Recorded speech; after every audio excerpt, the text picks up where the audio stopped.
Assalamualaikum warahmatullahi wabarakatuh. Jamaah sholat isya dan sholat tarawih ia napakala Allah. Malam ini saya mencoba membawakan sebuah hikmah. Mudah-mudahan hikmah ini ada manfaatnya buat kita semua. Judulnya sederhana, hubungan antara agama dan ilmu. Saya memulai dengan ceramah Ramadan ini dengan membaca sebuah ayat. Bismillahirrahmanirrahim. Wa isqala rabbuka lil malaikati inni ja'ilun fil ardi khalifah. Yang artinya, ingatlah ketika Tuhanmu berfirman kepada para malaikat bahwa aku hendak menciptakan khalifah di muka bumi. Mendengar firman Allah, malaikat protes. Nah, wahai Tuhanku, untuk apa kamu menciptakan manusia yang telah akan membuat kerusakan di muka bumi, menumpahkan darah? Tidak cukupkah kami bertasbih dan memujimu? Nah, Allah Ta'ala, aku tahu apa yang tidak kamu ketahui. Pelajaran apa yang kita bisa dapat dari sini? Jangan tergesa-gesa menyampaikan sesuatu, muanjab pempah. Itu peringatan kita, peringatan Allah pada kita. Setelah itu Allah kemudian mengambil saripati tanah, ma'alainita, dia bentuk dengan bentuk yang paling indah yang pernah dibentuk. Dan Allah membentuk itu dengan tangannya sendiri. Setelah bentuk itu jadi, ditiupkan kepadanya ruh ilahiyah. Tania nyawa, Pak. Banyak orang mengartikan itu nyawa, bukan. Itu potensi. Sifat-sifat Allah yang diturunkan kepada manusia yang disebut dengan khalifah. Khalifah artinya wakil Allah. Jadi kita ya nasan dia Pak wakilnya tuh Allah Ta'ala ini. Karena itulah Allah memberi kita potensi. Agar dengan potensi ini kita mampu melaksanakan tugas yang dibebankan Allah pada kita yang kita sebut amanah. Apa tugas kita? Pertama, menjaga bumi dengan akhlak. Yang kedua, memakmurkan bumi dengan pengetahuan. Itulah kenapa kita wajib menuntut ilmu. Baik muslim maupun muslimah. Karena pada awal penciptaan kita, Allah memberikan potensinya. Manusia diberi akal. Kemudian Pak Gurui menyebutkan semua benda-benda yang ada di semesta ini kepada Nabi Adam alaihissalam. Setelah Adam siap, napasi rumung dulu malaikat na iblis. Mana mau Allah Ta'ala, wahai malaikat, coba kamu sebutkan benda-benda yang ada di semesta ini. Nawa malaikat, kami tidak tahu wahai Tuhanku, karena kami tidak pernah mendapat pengetahuan tentang itu. Jadi nawa mau Allah Ta'ala, Adam, kau sebutkan pada mereka nama-nama benda di semesta ini. Natap bumi Adam dengan lancar. Setelah Adam menyelesaikan tugasnya, baru Allah Subhanahu wa Ta'ala memerintahkan kepada malaikat dan iblis untuk sujud di depannya Adam. Yang mutu'u yang ayat ma'umah, orang berilmu lebih baik daripada yang tidak berilmu. Yang kedua, pelajaran yang kita bisa petik, karena setelah malaikat sujud, iblis menolak sujud. Nawa pengalak-alak, kenapa kamu tidak sujud? Oh, ini Adam itu hanya terbuat dari tanah, sedangkan saya terbuat dari api. Rapa kita dini Pak? Biasa itu dia tahu, dia topa canggung, dia topa sombong. Itu sifat iblis. Ya dasarnya itu malah agama yang diturunkan Allah kepada kita berfungsi untuk menentang manusia, agar manusia terus-menerus menggunakan potensinya untuk menemukan hidayah di semesta raya ini. Ilmu Allah itu terbentang di semesta ini. Bahkan satu lembar pohon, daun pohon pun di situ ada ilmu. Ilmu apa yang ada di selembar daun? Satu klorofil. Satu klorofil itu kalau dari satelit, Pak Dian di satelit di ruang angkasa, dia bisa melihat sampai 50 meter di dalam tanah. Mau nomor otones sabtoi narupa. Tetapi dengan satu lembar daun, maka kemampuan teknologi itu menjadi tidak efektif. Andai malah naik apa? Jadi buat miturundung itu pun ayu, baru kemudian ada satelit yang mendeteksi kita, dia tidak bisa deteksi kita hanya karena selembar daun. Itu ilmu. Allah menantang kita dalam sebuah ayat. Nama Allah Ta'ala, wahai jin dan manusia, jika kamu mampu melintasi semesta ini, lintasi. Maka sesungguhnya kamu tidak akan mampu kecuali dengan pengetahuan. Allah sudah perintahkan itu ribuan tahun yang lalu. Nanti tahun 1969 baru ada manusia yang bisa ke ruang angkasa mendarat di bulan. Ialah sangat seia Apollo.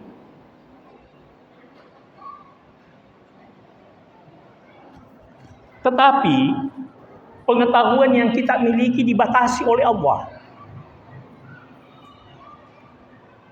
Allah seringkali menciptakan keajaiban ciptaannya yang tidak bisa kita jawab. Apa contohnya? Isra Mi'raj. Dari Masjidil Haram ke Masjidil Aqsa, kemudian ke Sidratil Muntaha, hanya sepertiga malam. Pada masa itu kaum rasionalitas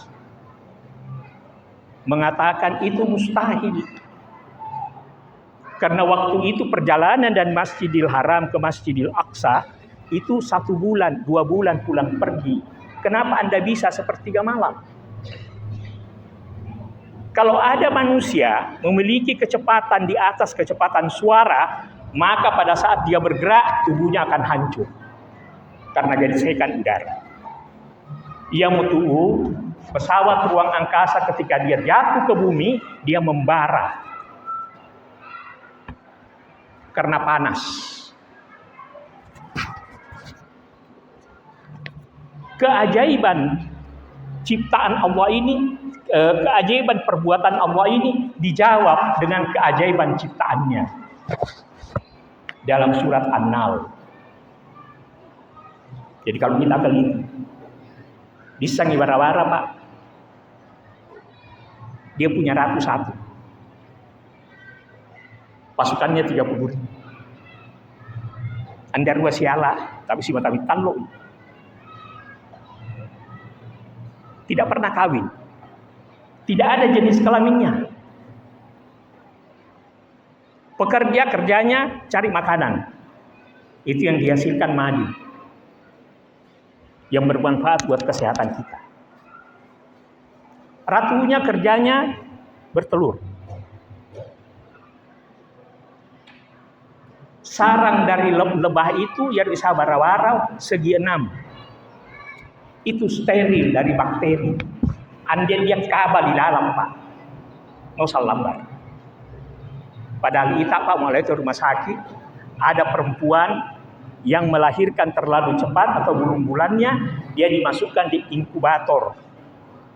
Inkubator itu tujuannya agar bayi yang belum waktu lahir ini, belum waktunya lahir, bisa di dalam dengan suhu sesuai dengan apa yang ada dalam perut ibunya.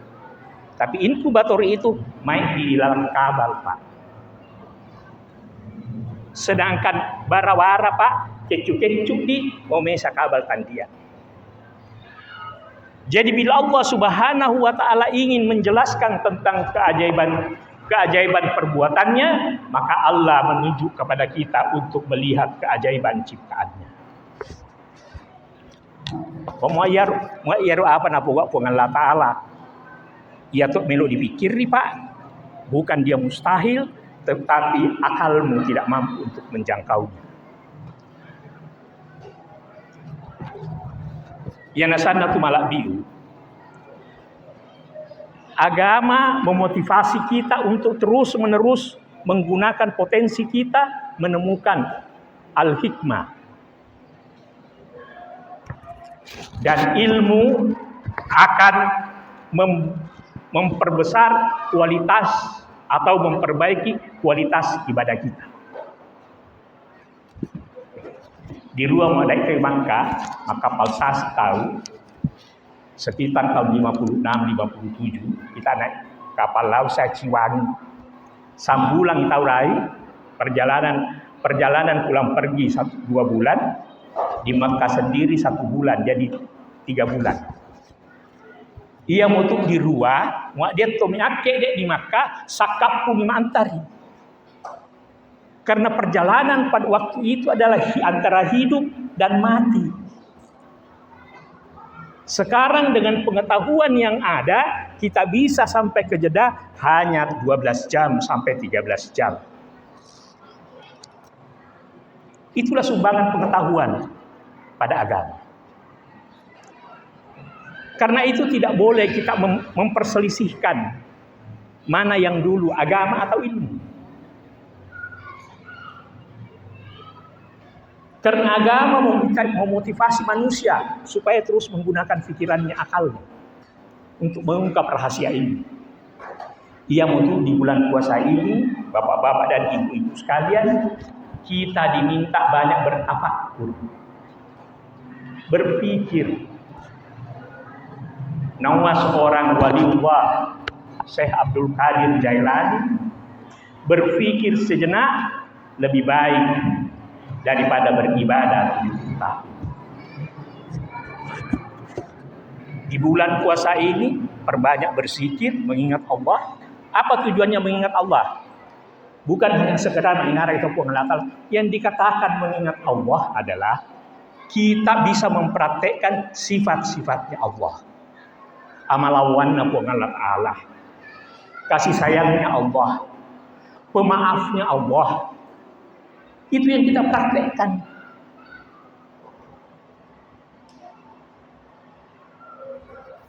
Jadi sana tuh balak di bulan puasa ini manfaatkan ibadah ini dengan sebaik-baiknya. Karena belum tentu tahu, Pak, nomor rupa 2 Ramadan tahun berikutnya. Si matalek maya di mandat. Tiap kira-kira 1 tahun 2 tahun lek maya mandat. Biasa mampai nanti nambung, mampai dari minuang. Dia tuh itu dan inam ian, nama lemai minjul,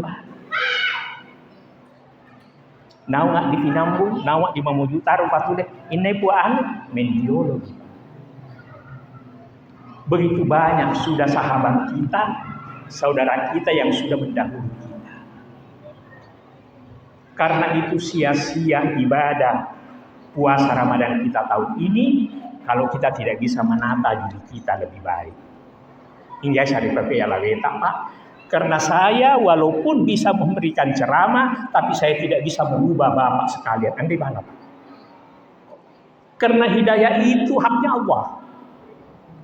Malah tapak mapau, tapi saya tidak bisa memberikan hidayah, merubah bapak-bapak sekalian, kita nasab.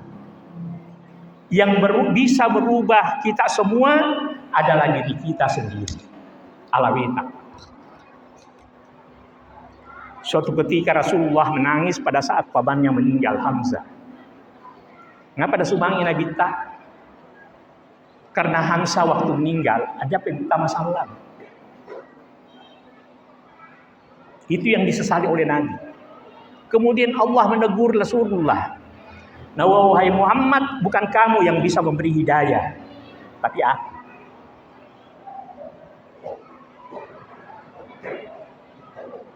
Ya nasana tumaladiu,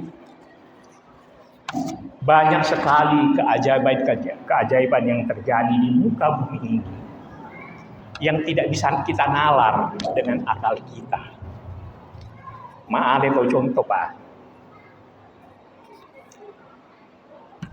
Di Selat Gibraltar ada laut Mediterania dan lautan Atlantik. Sirup Pak di tangan apa? Tapi dia si campur. Anda si laut. Jadi ada garis batas. Sampai hari ini ilmuwan belum bisa menemukan apa penyebabnya sehingga dua air laut ini tidak bisa bersatu.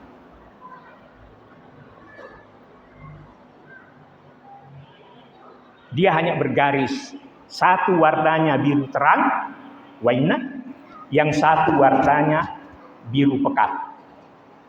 Tapi dia si laut. Mau ita Pak, coba lagi kayak asap Pak, mahala wesasi sa ember. Kemudian mahala tahu ini mandar wes sa ember, ucap kuli, kira-kira anda siapun. Itulah salah satu keajaiban ciptaannya yang di luar nalar, dan itu merupakan peringatan buat kita semua bahwa sehebat-hebat kamu, akalmu tetap dibatasi oleh Yang Maha Kuasa. Ilmu pengetahuan sekarang Pak memang luar biasa. Di militer saja, tidak di tentara Pak. Kalau saya mau misalnya hancurkan istana negara, itu cukup dari sini, saya pasang sebuah rudal namanya Sidewinder, saya tentukan lokasinya, saya lepas. Melutus Pak, mau main di gedung, mambele kolomnya Pak. Ya tahu pakai anak tapoi, kalau itu sasarannya kan. Mau andena rupa Pak, dia cari tempat lain, sawirisasi, dia ledakkan dirinya. Begitu hebatnya ilmu pengetahuan sekarang. Di TNI Mapau tahun ini Pak, kita bisa diketahui orang di Amerika dengan suara jelas, wajah jelas, karena satelit. Kenapa kemarin Iran waktu diserang sama Amerika banyak yang meninggal? Bom yang dia ciptakan sekarang kalau dia jatuhkan di Iran itu banyak. Di Irak itu banyak buah. Mana panamu dua bom Pak? Ia panalik Pak dia bom. Ditama idolok dilita 50 meter mana lipat dia. Begitu hebatnya pengetahuan. Tetapi sekali lagi saya ingin sampaikan bahwa itu bukan akhir dari sebuah pengetahuan. Masih ada pengetahuan lain yang lebih hebat dari itu. Bagaimana menemukannya? Belajar.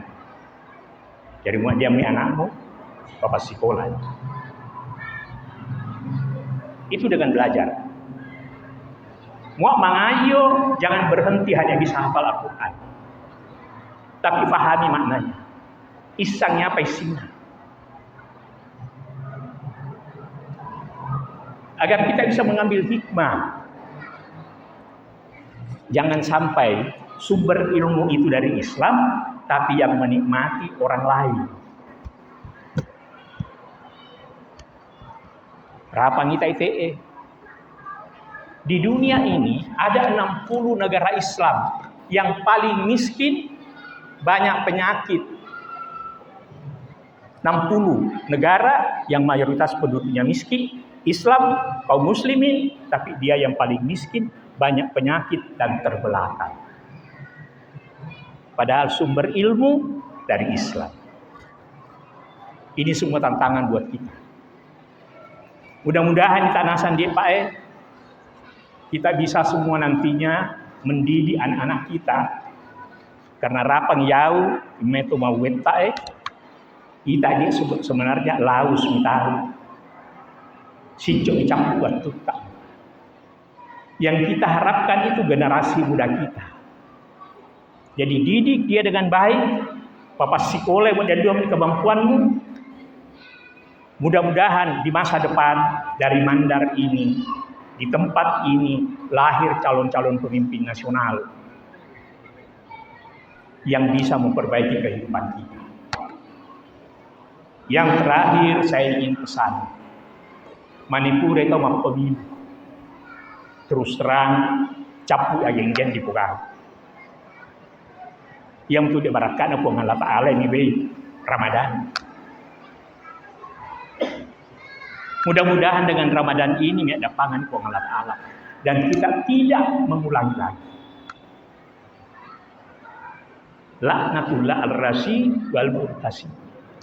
Nasangan kita. Laknat Allah bagi mereka yang menyogok, yang terima sogok, dan perantaranya. Tapi Pak Andi tahu sadar Pak, anggaknya di pulau nasa.